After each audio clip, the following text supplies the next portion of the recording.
The project that Copeland Community Fund have been helping us to run is Skills and Enterprise Initiative. It was originally set up to support people on incapacity benefit. More recently, it's there to support people with their work development skills and encourage them into work and training.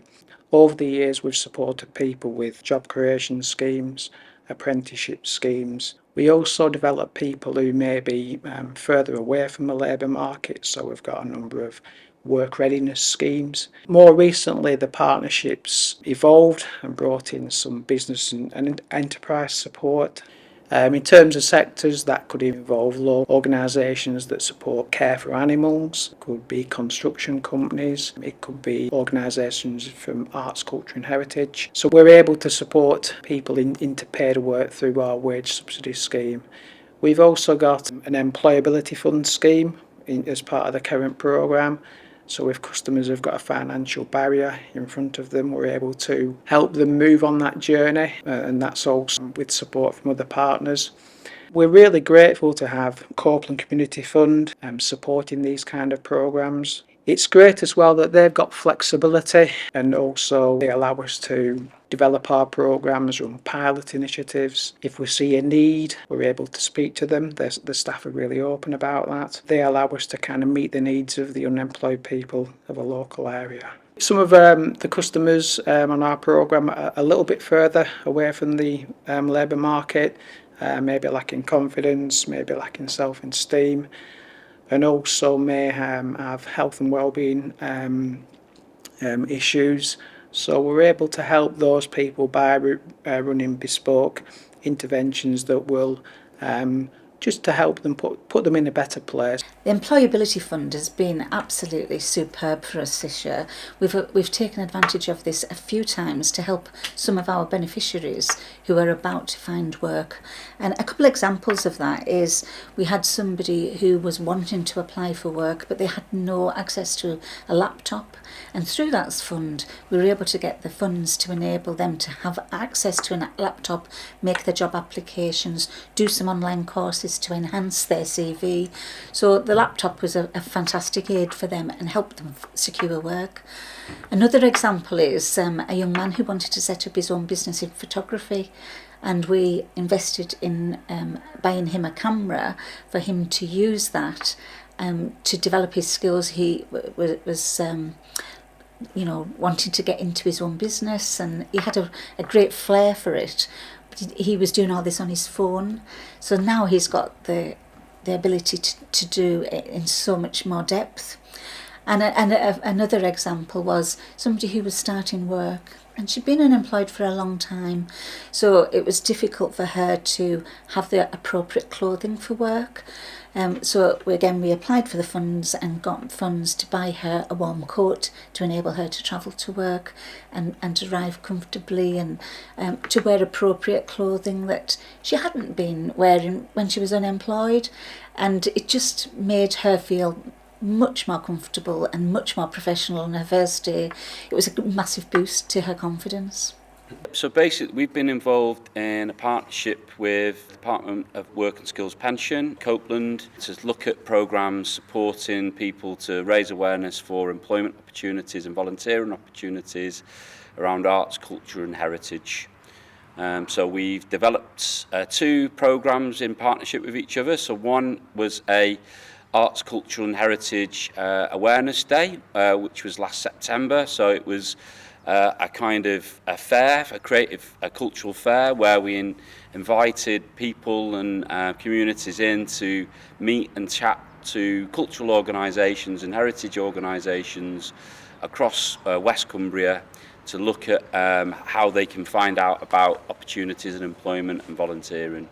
And then subsequently, we also developed a 4-day Arts and Culture and Heritage Awareness course. So that was a kind of a step further. It's in looking at working with people that might not be in employment or looking for opportunities to kind of really think about what it is to work in the cultural and creative industries and the heritage sector. So looking at things like customer service, marketing, communication, creativity, workshops, and really giving them a really broad flavour of you know, what it is and what it takes to kind of work in that industry, with the hope that might be a career path that people might take in the future.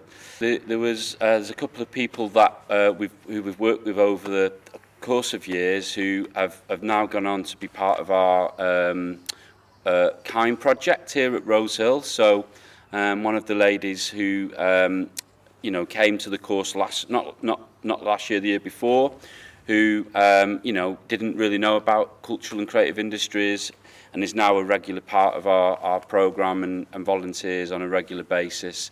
And it's, you know, it's enabled her to really build a confidence and to kind of engage with communities and you know, engage with a project that she, you know, has a bit of regularity for her and she can, you know, be part of, really. So yeah, it's been really beneficial. And also you know, for some artists who have been to university but come out of university not currently in employment and looking to re-engage back into a cultural kind of sector. So we've had a couple of people who have been part of the course who have also who've then subsequently gone on to be part of our other kind of cultural projects that we deliver, and some have had employment opportunities as well. So Business and enterprise activities that we've included included workforce development on things supporting businesses who want to accommodate people that have got neurodiverse conditions. But we've also delivered some entry into self-employment programs and also programs that support unemployed people who want to start a business at home. Yeah, so my business, I've worked in money for years and years. The business is about 4 years old, and I help people with all things money. So that could be debts, that could be benefit support, cost of living, obviously. With relation to self-employment, I sort of approach this from a risk point of view. So I will very much look at having a budget, having a business budget, how you price a product, and really how you launch safely more than anything is my angle to it. I work alongside another business, JB Consultants, and Jen looks at it from a sort of market and strategy point of view. So we kind of complement each other, really. We've run a couple of courses. We do a sort of exploring self-employment, which is, you know, a day of, okay, what is this myth self-employment? What does it mean? And then we run a second one, which is self-employment working from home. And that one really is, can you base the business from home? Because again, a myth of self-employment, people think you've got to have premises, you've got to have all these different things, and you don't. So throughout that course, we've wrote in a couple of things. I do a section, for example, on how you do a business budget. You know, what are startup costs, what are ongoing costs, how do you then feed that into pricing a product, how do you compare that to your competitors? And it's, I guess what we're trying to do on that program is to demystify the process of business planning. So by the end of it, you will have a business plan. You'll have an idea of what your opportunities are, what things you need to consider to go live, and really where you need to go next. We'll follow that up with a one-to-one. Typically what I'll do with people is say, okay, if you were to start your business tomorrow, what is it going to cost you, what things you need to consider, and how much is it going to cost you ongoing. And I'll try and drill that down to a very simple figure, which is, this is my break even I need for the month, this is puts me in profit, this takes me off universal credit, this gets me to what my long-term stretch target is. So my business idea is Claytra Design Solutions.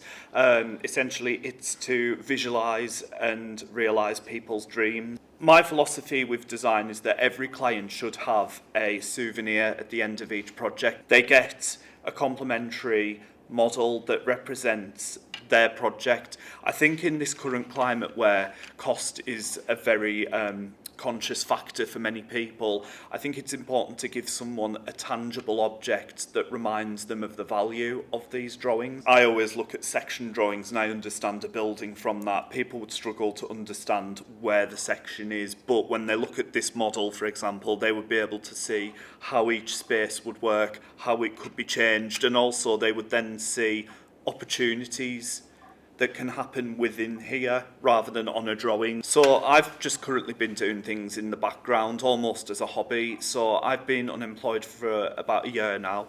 I'm under limited capability of work because of my neurodiversity, and I left teacher training last year. So I've been dabbling with things. I did creating careers in Cumbria, which was great. That gave me the confidence to pursue new opportunities.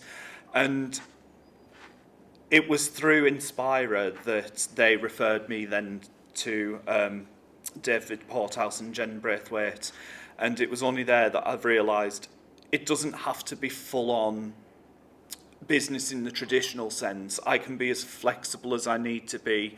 I think I went into it with a very risk-averse attitude, if that's the right word. I was terrified that, oh my goodness, would my house have to be put on the line? Would I be having people repossessing everything? And it's really not that risky. It's very much you are in control. And for me, the most beneficial thing about the programme was removing my own personal barriers from pursuing this. When I did business studies, we didn't even learn about self-employment, wasn't even on there.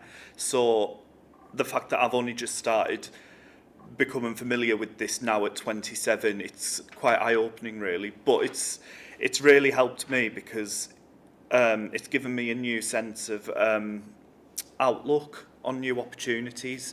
With regards to employment, one of the things that I've become very passionate about is realising the barriers that neurodiverse people face, including myself, looking at the fact that 86% of autistic adults are not in full-time work is frankly quite shocking, and it's very sobering to read about. And as someone who's gone through university and has gone through so many jobs in the past few years, more jobs than a lot of people would typically have, it's made me realise that perhaps this country isn't designed for neurodiverse people, and the workplace isn't designed for neurodiverse people. And I feel a lot of companies do make concerted efforts to help neurodiverse people. Yeah. For example, I did a work placement with ARIP in the past year through Morgan Sindall's social impact scheme, and they were the reason that made me realise I can work and I can be the best version of myself and be authentic and not have to compromise that. And I owe a lot of why I'm here to them. We're very fortunate to have received support from the wage subsidy for employers, and I've received that in respect of a couple of people, and that's enabled me to invest in them and to provide them with training to recognise the skills that they already have and to enhance some other skills. So doing that, they've benefited from sharing best practice and from enhancing their CV and making the organisation a much more professional one. So it's been a very, very good thing for us. So the wage subsidy has been absolutely fantastic because it complements our ethos and our belief in lifelong learning. So it's lovely to invest in my staff to enable them to help other people find work. Yeah, we from our Good Life site, we grow a lot of our own produce, and I am training people to be able to cook with it and to make healthy meals from what we grow. Because of the funding, I've been able to do professional qualifications. I've done the IAG Information Advice and Guidance Level 2, and I'm enrolled to start in May on the Training and Development Level 3. It's given me professional qualifications and the confidence to know that I am delivering our service to the best that I can and for the benefit of all our trainers and learners. Copeland Community Fund have supported our programmes over many years now. It's been a pleasure to work with them. In effect, they're contributing to supporting many people into work in our local communities. I'm very grateful to Copeland Community Fund for supporting us for a number of years now and enabling us to do the work that we do. We couldn't do it without them.